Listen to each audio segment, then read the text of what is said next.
कि अगर किसी को सोशल मीडिया डिसऑर्डर है या गेमिंग डिसऑर्डर है या शॉपिंग का एडिक्शन है या पॉर्न का एडिक्शन है, उसके बाद अगर उसकी टेस्टिंग होती है, इसके बाद उसका काउंसलिंग और थेरेपी है। 4-5 वर्ष की उम्र से लेके वो एक्सपोज हो जाते हैं। इसका प्रभाव उनके मानसिक विकास में भी पड़ रहा है, फिजिकल एक्टिविटी भी उनकी कम हो जाती है और कई प्रकार के विकार उनमें आ सकते हैं। और उसमें पैनल डिस्कशन भी है और सेमिनार और पैनल डिस्कशन का शीर्षक है learning and wellbeing of children and young people in digital era.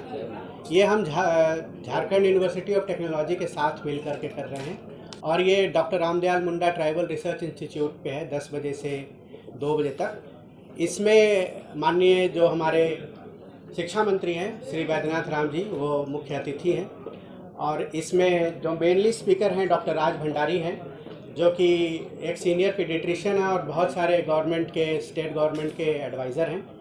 फिर डॉक्टर निशांत गोयल हैं कल स्पीकर, जो कि प्रोफेसर हैं साइकेट्री के सेंट्रल इंस्टीट्यूट ऑफ साइकेट्री के, कल वो भी आ रहे हैं। डॉक्टर भावना शर्मा हैं जो साइबर लॉ के ऊपर एक्सपर्ट हैं, सुप्रीम कोर्ट ऑफ इंडिया में प्रैक्टिस करती हैं, वो भी हैं हमारी स्पीकर। प्रोफेसर अब्दुल मतीन हैं स्पीकर, जो कि एक डिजिटल सोशियोलॉजिस्ट हैं और अलीगढ़ मुस्लिम यूनिवर्सिटी के फॉर्मर चेयरमैन है सोशल वर्क और सोशियोलॉजी के। इसके अलावा वाइस चांसलर खुद रहेंगे झारखंड यूनिवर्सिटी ऑफ टेक्नोलॉजी के, वो चूँकि वो को होस्ट हैं और को ऑर्गेनाइज़र हैं तो वो भी रहेंगे।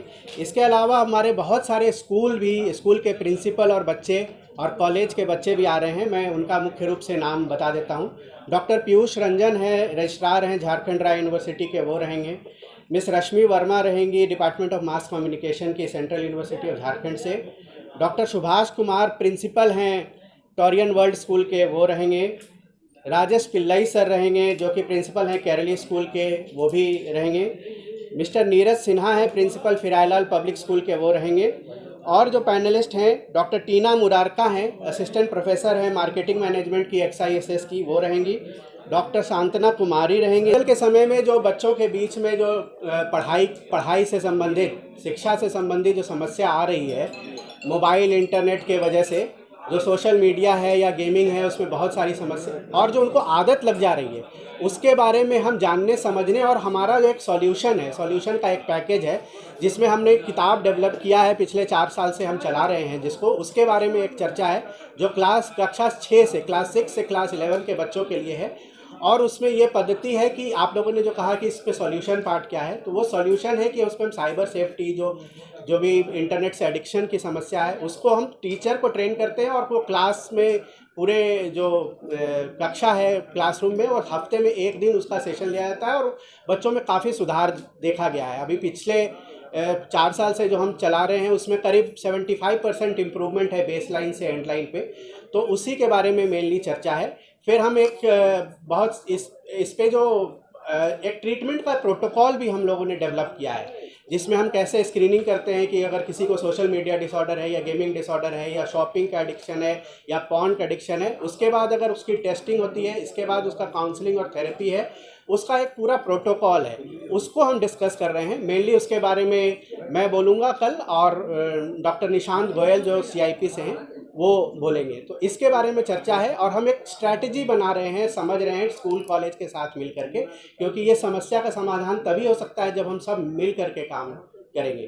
तो सिर्फ समस्या के बारे में नहीं, समाधान के बारे में बात करेंगे। इसका एक लीगल पहलू भी होता है, तो डॉक्टर भावना शर्मा होंगी जो कि इसमें जो साइबर लॉज है, आप लोगों ने देखा होगा बहुत साइबर क्राइम हो रहा है, फ्रॉड हो रहा है, स्कैम हो रहा है और उसका सॉल्यूशन नहीं निकल पाता है। हम उसके अगर पैसे का गबन हुआ तो पैसे का रिकवरी तक नहीं पहुंच पाते हैं, तो उसमें जो क्या लॉ है उसको हम कैसे इस्तेमाल करेंगे, तो हमारा एक सॉल्यूशन का भी पार्ट है। आप लोगों ने देखा होगा कि बहुत सारी समस्याएं रह जाती हैं, तो उसके बारे में भी चर्चा होगी और हम चाहते हैं कि उस स्कूल के बच्चों से ही वो शुरू हो। तो हम ये देखते हैं कि 4-5 वर्ष की उम्र से लेके वो एक्सपोज हो जाते हैं सोशल मीडिया, इंटरनेट और गेम्स, तो इसका प्रभाव उनके मानसिक विकास में भी पड़ रहा है और जैसे मैंने बताया कि फिज़िकल एक्टिविटी भी उनकी कम हो जाती है और कई प्रकार के विकार उनमें आ सकते हैं। और उसके लिए माताओं, पिताओं को, पूरे परिवार को उस बच्चे के लिए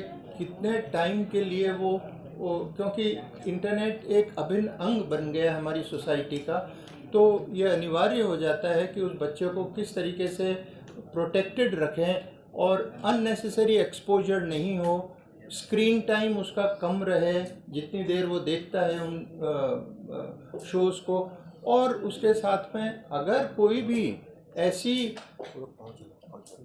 डिपेंडेंसी या एडिक्शन की तरफ बड़ी उम्र के अंदर जब बच्चा उसकी तरफ जा रहा हो तो उसके जो भी सिम्टम्स हैं उनको जल्दी से जल्दी डिटेक्ट करना इम्पॉर्टेंट हो जाता है। और उसके साथ में उसका समाधान अगर ज़रूरत होती है तो साइकेट्रिस्ट या साइकोलॉजिस्ट या सिंपल काउंसलर वो भी इसके अंदर मददगार सिद्ध होते हैं। तो मैं ये अपेक्षा करता हूँ कि जो हमारे युवा पीढ़ी में ख़ास तौर पे ये गेमिंग और इसका प्रचलन इतना बढ़ रहा है, और अर्बन ही नहीं रूरल एरियाज़ में भी ये एक तरीके से एंटरटेनमेंट का माध्यम हो गया है। तो ये ज़रूरी है कि इस पे एक अच्छा रेगुलेटरी मैकेनिज़्म हो, और जहाँ पे भी अनवांटेड चीज़ें दिखाई जा रही हैं और उस एज ग्रुप के लिए उपयुक्त नहीं हैं तो उनको सरकार को रोकथाम के लिए प्रयत्न करना चाहिए। कोई ना कोई ऐसा सॉल्यूशन देना होगा जिससे कि हमारी भावी पीढ़ी इसका शिकार न बने।